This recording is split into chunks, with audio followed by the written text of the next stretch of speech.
Chosen one. They never thought you'd leave.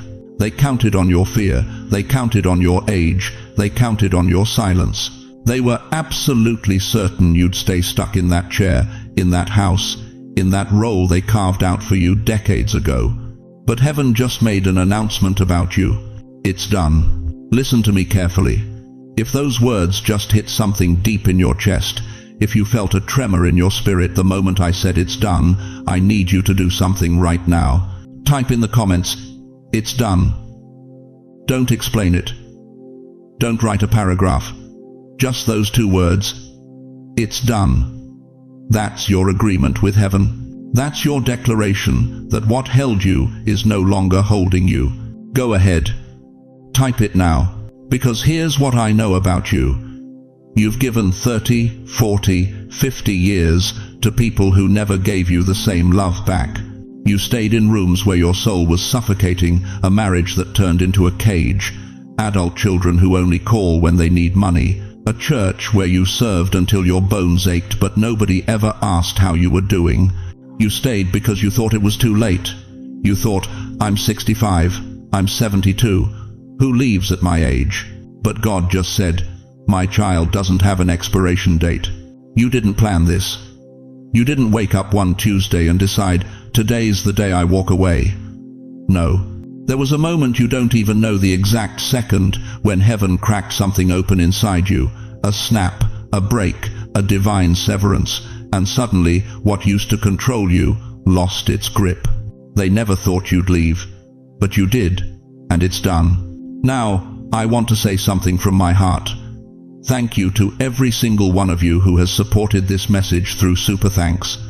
Your generosity means more than you know. You're not just donating, you're helping spread light to others who feel alone in their calling. Whether you give or not, I'm deeply grateful for your presence here, your support, your time, your attention. It all matters. And if this message resonates with your soul, go ahead. Stay with me all the way to the end, because in the last 5 minutes there is a prophetic act I'm going to ask you to do that will mark before heaven and earth the absolute end of this old season over your life. You're not here by accident. It's done. Let me ask you something. When was the last time you felt peace in your own home? When was the last time you walked through your front door and didn't feel your chest tighten? When was the last time you sat at your own kitchen table and didn't have to measure every word before it left your mouth? I'm going to describe something, and I need you to tell me if I'm talking about your life. There's a house, you know every corner of it. The same recliner you've sat in for 20 years. The same photographs on the wall, frozen in time when everyone still smiled. The same routines, day after day. Breakfast at 7, dinner at 6. The television always on because silence is too dangerous. You know this house. You've lived in it so long you can walk through it in the dark. But here's what nobody tells you. For some of you, that house became a cage. Not because of the walls, not because of the mortgage, but because of the people inside it. If I just described your reality, type this in the comments right now. I recognize the cage. Don't be ashamed. That honesty is the first step out. Because let me tell you what happened in that house. They didn't lock you in with chains, they locked you in with words. After all I've done for you, you owe me this. What kind of person leaves at your age? They used guilt like a weapon. They used your faith like a leash. They told you God wouldn't want you to leave. That honoring family means staying silent while they dishonor you. And the worst part? You believed them. You stayed because you were afraid. Afraid of being alone at 72. Afraid you couldn't make it financially. Afraid that if you walked away, you'd prove everyone right, whoever said you were selfish, ungrateful, or too old to know better. So you stayed in that house, in that marriage, in that role they carved out for you, and you told yourself it was love. But love doesn't steal your sleep. Love doesn't make you question your worth. Love doesn't turn you into a servant in your own home. Chosen one, listen to me. The Bible talks about this exact trap. Do you remember Israel in Egypt? They had houses there, they had routines, they had places to sleep. But they were still slaves. Exodus chapter 1 tells us they built cities, they had families, they had structure. But none of that meant they were free. Just because you had family didn't mean you had freedom. God saw them in bondage, and He sees you in yours. Now let me go deeper, because this is where the enemy has been working over time. He knows exactly how to trap someone your age. He whispers things like, "You're too old to start over." He plants fear. "You'll die alone if you leave." He uses your body against you, makes you feel like a burden, like you're the problem, like if you just tried harder, gave more, stayed quieter, maybe then you'd finally be valued. But that's a lie straight from hell. You stopped sleeping years ago. You started taking pills just to quiet your mind. You sit in that house, in that chair, and you wonder if this is all there is. You look in the mirror, and you don't recognize the person staring back because somewhere along the way you disappeared. You became what they needed you to be. The caretaker, the ATM, the babysitter, the punching bag for someone else's unhealed wounds. And here's the cruelest part. They age-shamed you. They made you feel like your years disqualified you from having a voice, from wanting joy, from deserving rest. They told you to be grateful for the crumbs while they ate the feast you prepared. If this is hitting too close to home, I need you to stay with me, because there's a reason the enemy fought so hard to keep you there. There's a reason hell itself tried to convince you that leaving was sin, and we're going to expose that reason in just a moment. Because once you see it, once you understand what they were really stealing from you, you will never tolerate that bondage again. But first, you need to name it. You need to call it what it is. That wasn't love. That was control. That wasn't family. That was captivity. That wasn't God's will. That was man's manipulation. You recognize the cage now, don't you? You see the bars. You see how they used your faith, your age, your fear, your finances to keep you locked in place. And here's what I need you to understand. God never built that cage. People did. And the same God who led Israel out of Egypt with a pillar of fire is leading you out right now. So the question is no longer, can I leave? The question is, why did heaven wait until now to break me out? Let me tell you something that's going to shift everything you thought you knew about your past. If I told you that heaven had cameras in every room of your life not to shame you, but to protect you, would it change how you see the years you just walked away from? Because here's the truth they never wanted you to know. God saw it all. Every whisper behind your back. Every rolled eye when you tried to speak. Every time they made you feel like you were losing your mind for feeling what you felt. Heaven recorded it. Not as evidence against you, but as evidence for you. You remember that argument in the kitchen where they called you useless? God was there. You remember the day they threatened to cut you off if you didn't fall in line? God heard every word. You remember those nights you locked yourself in the bathroom, turned on the shower so no one would hear you cry, and you whispered, "God, do you even see me?" He did. He was counting every tear. The Bible tells us about a woman named Hagar. She was used, abused, discarded, sent into the wilderness to die. And when she thought no one in heaven or earth cared, God showed up. And you know what she called him?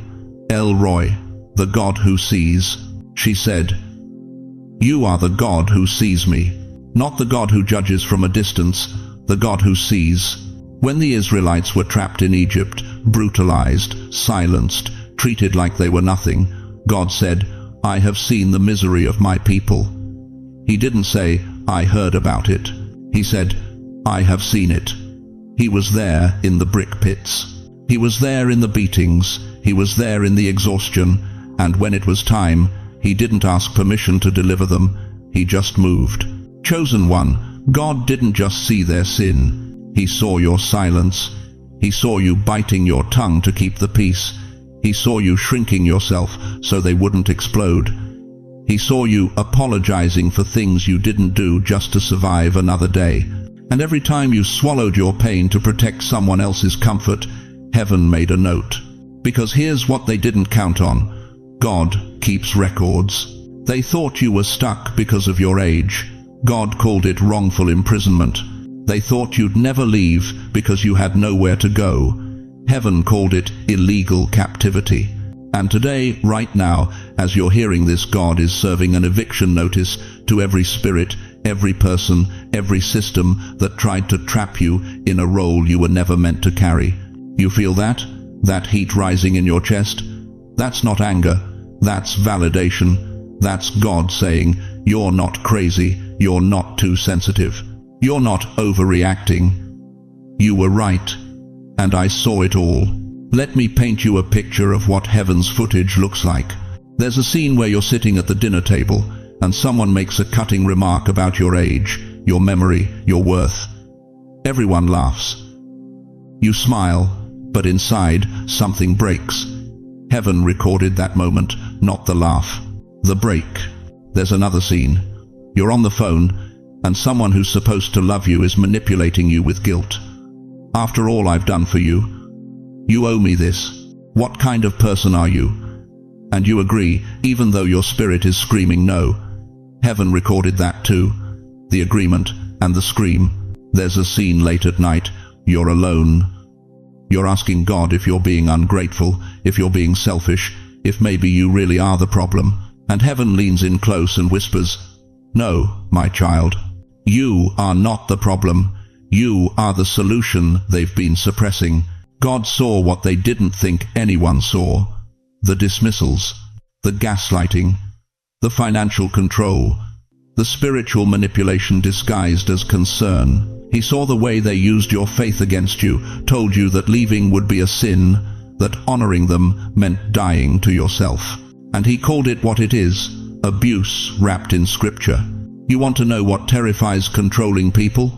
It's not your anger, it's your clarity. It's the moment you stop doubting yourself and start trusting what God showed you. And there's one sentence, we'll get to it in just a moment, that makes them lose their minds, because it's the one thing they can't argue with, can't guilt you out of, can't manipulate away. But before we get there, I need you to understand something critical. There was a specific moment when God looked at your situation and said, "Enough. It's done." Not when you decided, when He decided. Because sometimes, chosen one, God moves before you even know you're ready. He breaks the lock before you reach for the door. He severs the chain while you're still wondering if you have the strength to pull. That moment happened. You might not have felt it. You might not have seen lightning or heard thunder. But in the courts of heaven, a gavel came down. A verdict was announced. And what held you lost its legal right to keep you. If you feel like God is reading your file right now, like He's flipping through the pages of your story and highlighting every injustice, every wound, every silent sacrifice, write in the comments, God saw it all. Just that, God saw it all. Because when you declare it, you're agreeing with heaven's testimony. You're saying, I'm not making this up. I'm not exaggerating. God was there, and He knows.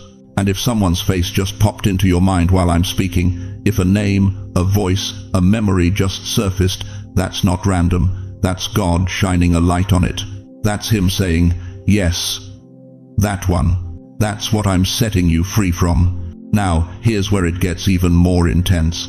Chosen one, I need you to understand something that most believers never grasp. Heaven doesn't just watch your suffering and feel sorry for you. Heaven doesn't sit back and whisper, oh, that's unfortunate. No. Heaven rules. Heaven legislates. Heaven declares. And there was a day, a specific moment in time, when God Almighty looked at your situation and wrote your name on a document in the spirit realm. He stamped it with blood-red authority. One word, done. You didn't see it happen. You didn't hear thunder crack, but something shifted. Something broke. And if you're honest with yourself right now, you can pinpoint the moment when you suddenly got sick. Not physically sick, spiritually sick.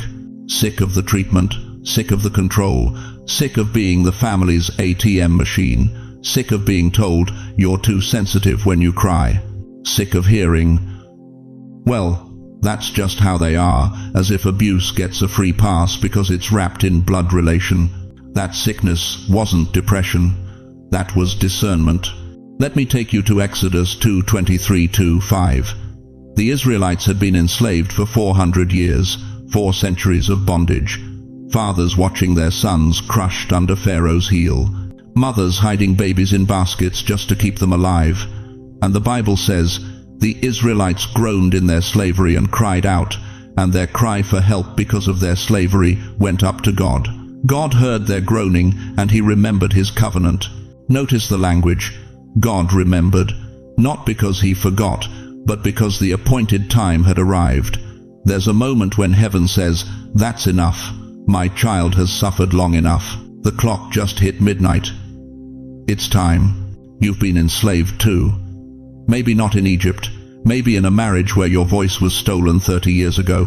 Maybe in a family system where you're only valuable when you're useful. Maybe in a church where they clapped when you served, but went silent when you needed help.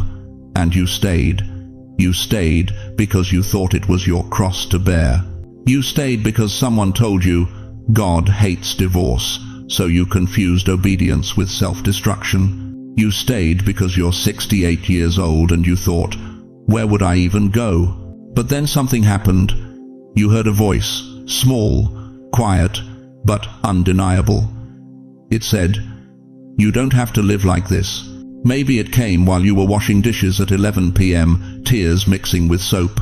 Maybe it came when you sat in your car in the church parking lot, staring at the building, realizing you'd given 40 years and nobody knew your middle name. Maybe it came when your adult son called you again, not to ask how you're doing, but to ask for money. And this time, instead of saying yes out of guilt, you felt something rise in your chest. Defiance. Holy defiance. You started Googling senior apartments. You looked up new churches in your area. You watched a sermon, quote, by accident, and that sermon became your confirmation, just like this one is right now. Chosen one, let me speak this over your life with the full weight of prophetic authority. Heaven just said this about you. They never thought you'd leave. They thought they owned your future. They thought your age was their leverage. They banked on your fear. They assumed you'd die in that seat, serving them, silent and small. But God Almighty stepped into the courtroom of heaven, looked at the accuser, looked at every manipulator assigned to your bloodline, and he said, "It is done. It's done. It's done. It's done." You need to hear that in your spirit until it rewrites every lie you've believed. This is not you being rebellious. This is not you being selfish. This is not you dishonoring anyone. This is heaven enforcing a divine restraining order. Psalm 124:7 says, "We have escaped like a bird from the fowler's snare. The snare has been broken, and we have escaped." The snare is broken, not bent, not loosened, broken, shattered, done. But let me tell you something most preachers won't say. Leaving was only step one. Most people think the pain is over the moment they walk out the door. They think freedom is immediate. But for a chosen one, that's when the real building begins. Because you didn't just leave a location. You left a system, you left a spirit. And now, God is about to reconstruct you in the wilderness the same way he reconstructed Moses for 40 years before sending him back to Egypt with power. That's what we're going to talk about next. The wilderness season, the rebuilding, the identity shift. Because you didn't leave to survive, you left to become. But before we go there, I need you to do something right now. If you know in your soul that God is saying, it's done over this season of your life, I want you to pause, hit that like button, and share this video with one person you know is terrified to leave. Don't overthink it. Don't second guess it. Be their confirmation. Be the voice they've been praying to hear. Someone is one click away from freedom, and you might be the hand of God that delivers it. Now, let's talk about what happens after you walk out that door. Let me tell you what nobody warned you about. After you leave, there's always an empty chair. At the dinner table during Thanksgiving. In the living room where you used to sit every Sunday evening. In that pew at church where you served for 30 years. And that empty chair doesn't just sit there quietly. No, it screams at you. It whispers in the middle of the night. It asks you over and over, did I do the right thing? Because here's what happens after you walk away from what was killing you. The phone stops ringing. The holidays come, and your name isn't on the invitation anymore. You sit alone on Christmas morning with your coffee, and the silence feels heavier than the noise ever did. People you loved for decades suddenly can't remember your number, and the ones who do call, they're not checking on you. They're asking why you abandoned them. Let that word sit with you for a second. Abandoned. They said you abandoned them. But they never mention how they abandoned your heart years ago. They never mention the nights you cried yourself to sleep in a house full of people. They never mention how you begged for respect, for kindness, for just a sliver of the love you poured out every single day. They never mention that part, do they? No. Because the narrative they're writing now makes you the villain. You're selfish, you're cold, you've changed, you're not the same person anymore. And you know what? They're right about one thing, you're not the same. Because the version of you they controlled, the version they used, the version they drained dry, that person died. And resurrection always looks like rebellion to people who benefited from your burial. Listen to me, chosen one. The war after you leave is not a sign you made a mistake. The war after you leave is proof you did something right. Because hell doesn't fight for what it already owns. Hell fights when it loses grip. And the chaos you're experiencing right now, the guilt, the gossip, the manipulation, the twisted stories being told about you, that's not evidence of your failure. That's evidence of your freedom. Jesus himself said in Matthew 10:36, "A man's enemies will be the members of his own household." He knew that the people closest to you would be the ones who resist your obedience the hardest, because your freedom exposes their control. Your peace reveals their toxicity. Your courage makes their cowardice uncomfortable. Think about Abraham. God told him in Genesis 12:1, "Leave your country, your people, and your father's household, and go to the land I will show you." God didn't say, "Wait until your family approves." He didn't say, "Make sure everyone understands first." He said, "Leave." And Abraham obeyed. He walked away from everything familiar, everyone comfortable, and stepped into the unknown, because God's voice was louder than their opinions. That's what you did. You heard heaven whisper, "It's time," and you obeyed. You didn't plan some grand exit. You didn't rehearse your speech. You just knew deep in your bones that staying one more day would cost you your soul. And now they're calling you selfish. Let me reframe that word for you. Selfish is what they were when they used your kindness like a doormat. Selfish is what they were when they drained you emotionally and never once asked if you were okay. Selfish is what they were when they built their comfort on your suffering. You weren't selfish, you were surviving. And here's the revelation that's going to break every chain of guilt wrapped around your chest right now. Write this down. Underline it. Let it burn into your spirit. You didn't walk away from responsibility. You walked toward obedience. You didn't leave them. You left the bondage. You didn't betray your family. You betrayed the agreement with your own suffering. You broke a contract that was never signed by God. You walked out of Egypt. And yes, Egypt is loud right now. Egypt is angry. Egypt wants you back because Pharaoh always panics when the slaves start leaving. But you are not going back. I know the guilt feels heavy. I know the loneliness feels unbearable some nights. I know you've questioned yourself 1,000 times. Maybe I should have stayed. Maybe I should have tried harder. Maybe I'm just being dramatic. No. Stop that right now. Naomi and Ruth left Moab. They left everything they knew, walked into famine, walked into uncertainty, walked into a foreign land where they had nothing. And Ruth said in Ruth 1:16, "Where you go, I will go, and where you stay, I will stay." She didn't leave Moab because Moab was evil. She left Moab because staying meant dying spiritually.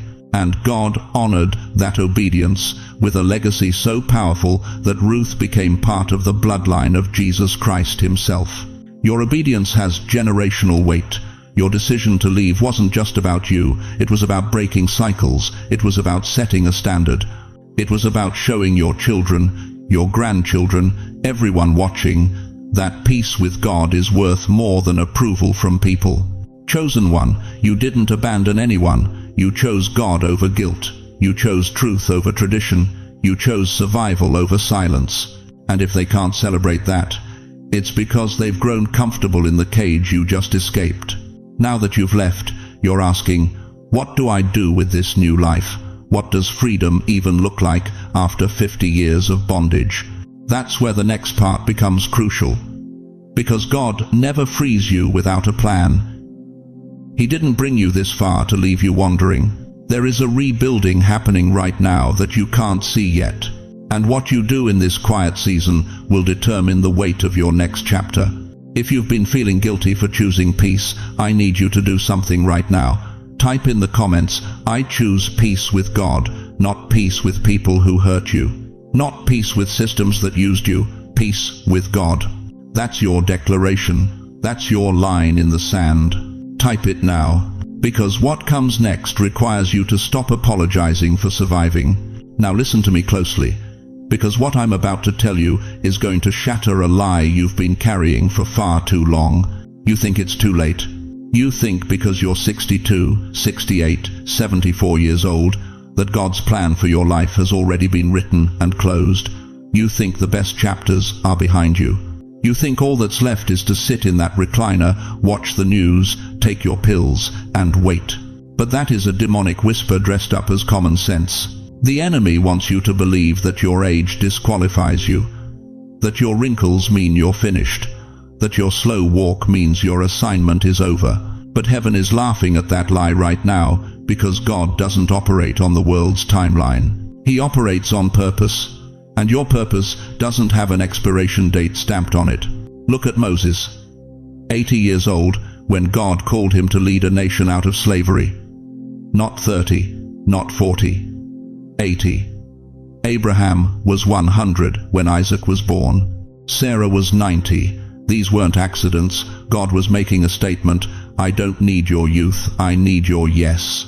And right now, in this very moment, God is asking for your yes. Because what you just walked away from wasn't the end of your story. It was the clearing of the stage. God had to remove the clutter, the noise, the people who drained you, the systems that used you, so he could finally show you what he's been holding for you all along. A second calling, an evening glory. Let me paint you a picture. Have you ever noticed how the evening sun is different from the morning sun? The morning sun is harsh, it burns, it's aggressive.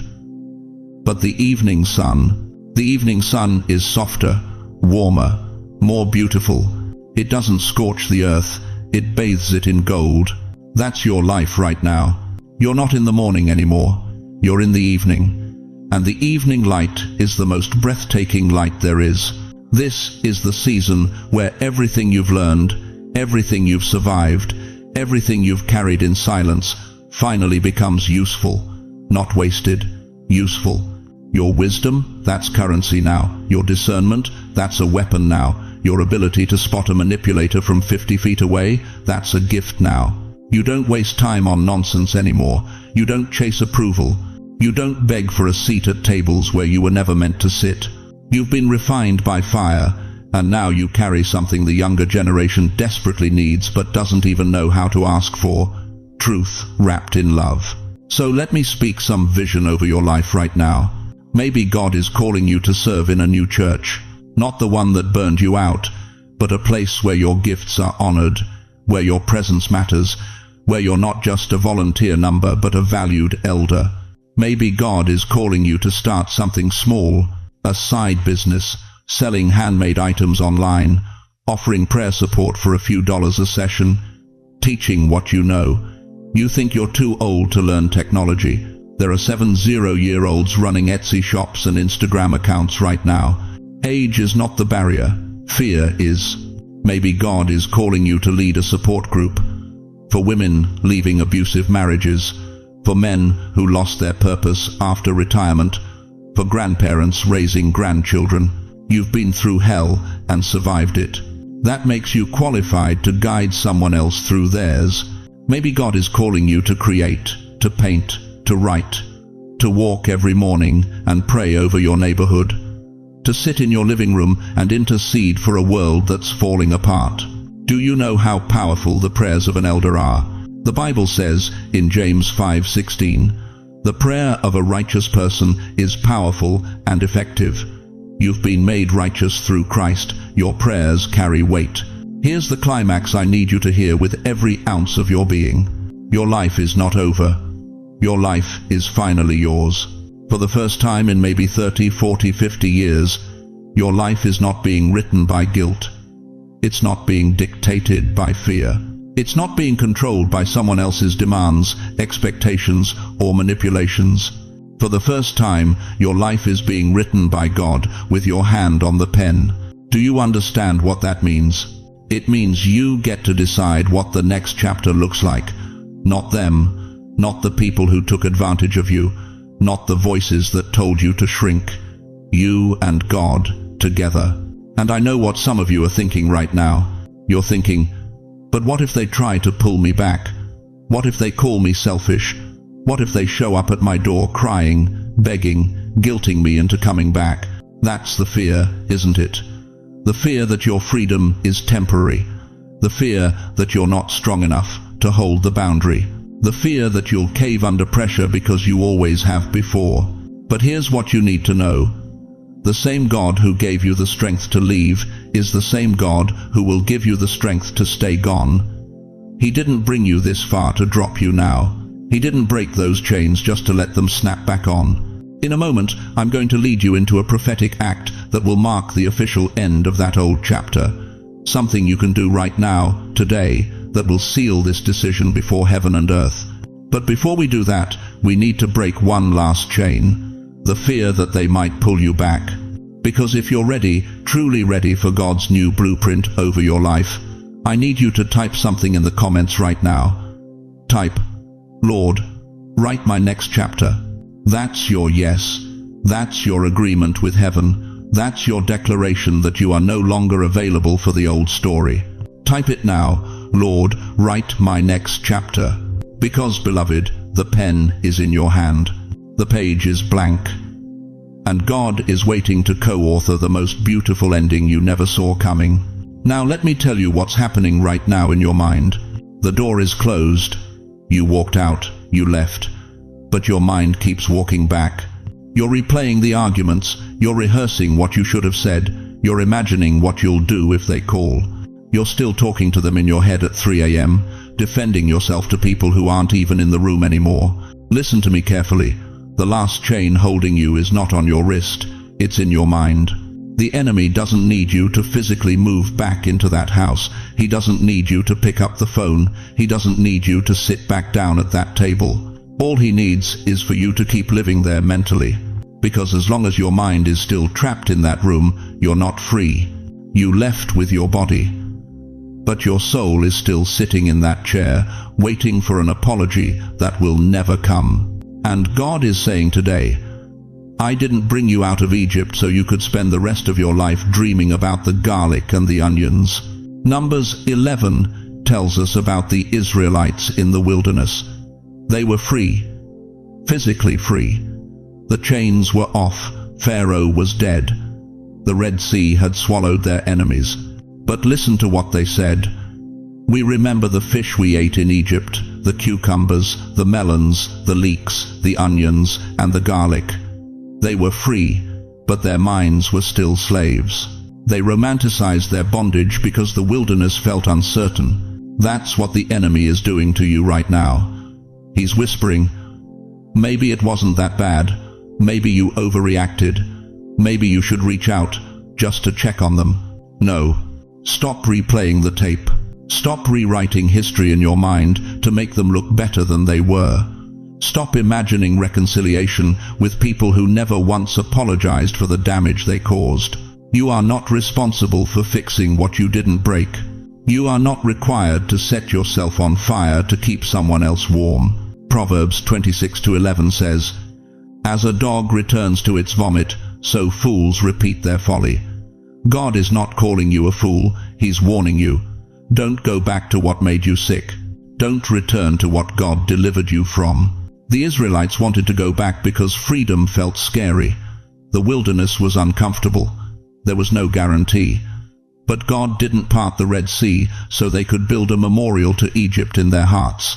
He parted it so they could move forward. And that's what heaven is requiring of you today. Put your hand on your heart right now. I'm serious. Put your hand on your chest and say this out loud. I left. And I'm not going back, not in my body, not in my mind, not in my spirit. Say it again. I left. And I'm not going back, not in my body, not in my mind, not in my spirit. One more time. Let hell hear it. Let your own soul hear it. I left. And I'm not going back, not in my body, not in my mind, not in my spirit. There. You just broke something in the realm of the spirit. You felt that, didn't you? That's not emotion, that's alignment. You just came into agreement with what heaven already declared over you. Now hear me. Forgiveness does not mean reconciliation. Let me say that again because religion lied to you about this. Forgiveness does not mean reconciliation. You can forgive someone and never speak to them again. You can release them to God and still keep the door locked. Forgiveness is not about restoring access.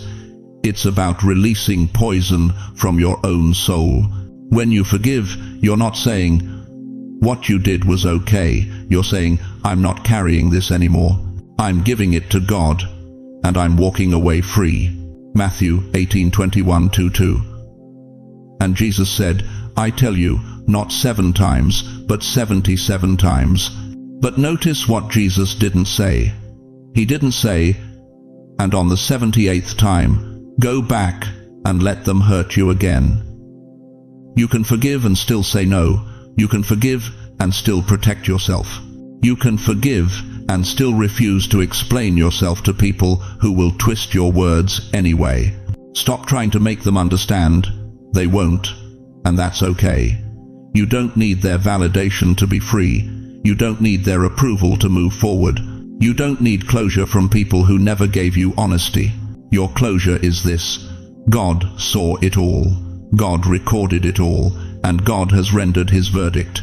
Heaven's record over your life has been updated today. Next to those years of suffering, next to those decades of being overlooked, dismissed, used, and discarded, God just wrote one word in bold letters across the top of the page. Done. Not maybe, not we'll see, not give it more time. Done. The case is closed. The chapter is finished. The door is locked. And heaven has moved you into a new address that the enemy doesn't have the key to. You're not in the same place anymore, not spiritually, not mentally, not emotionally. The old room is empty. Let them knock on that door all they want. You don't live there anymore. Now, listen, we're in the final moments of this word, and I need you to stay with me because what I'm about to ask you to do is going to mark this moment in eternity. This is not theory. This is not motivation. This is a prophetic act that seals what heaven has already spoken. Don't click off. Don't scroll away. This is the moment everything we've talked about comes together. This is where your agreement with heaven becomes permanent. If you're still here, if you've made it this far, I need you to type in the comments right now, I'm not going back. Let hell see it. Let your own soul see it. Let the algorithm carry that declaration across the earth so someone else who's struggling to leave will know they're not alone. Type it, I'm not going back, because you're not. And it's done. Chosen one, we've reached the moment heaven has been preparing you for. Not tomorrow, not next week, right now. If you can stand, I want you to get up. I don't care if you're in your living room, your bedroom, or sitting in a chair you've occupied for the last 20 years. Stand up. And if your body won't let you stand, then lift your hand. Lift it high.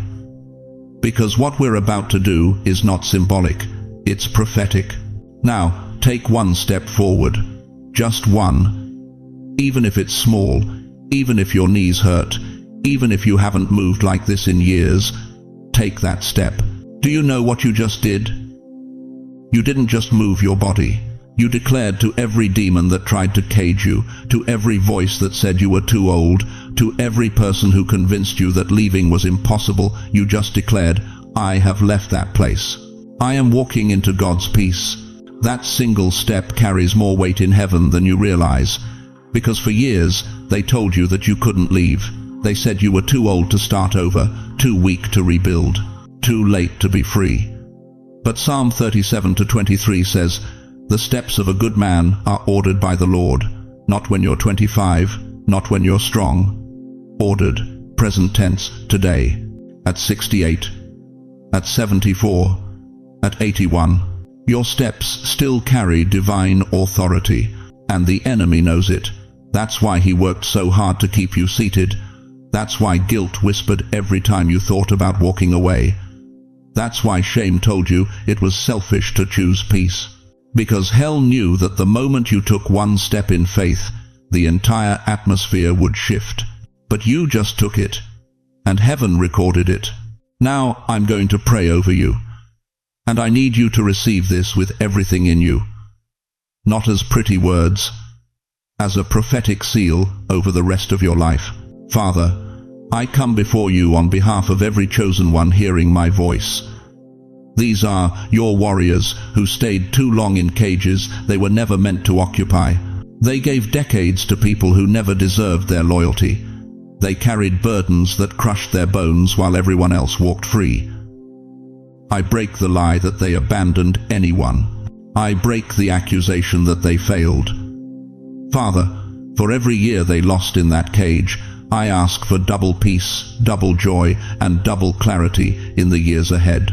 Isaiah 61:7 says, instead of your shame, you will receive a double portion. Let that promise become flesh in their lives. Heal the wounds that were carved so deep they stopped feeling them. Heal the part of them that learned to survive on crumbs when you set a table. And Father, I ask for protection. Protection from the voices that will try to pull them back. Protection from the manipulation disguised as need. Protection from their own doubt when it whispers that maybe they made a mistake. Surround them with your presence so thick that guilt cannot penetrate. Guard their peace like a fortress. Let no weapon formed against their freedom prosper. And Lord, bless their later years, not with mere survival, but with abundance. Not with loneliness, but with divine companionship.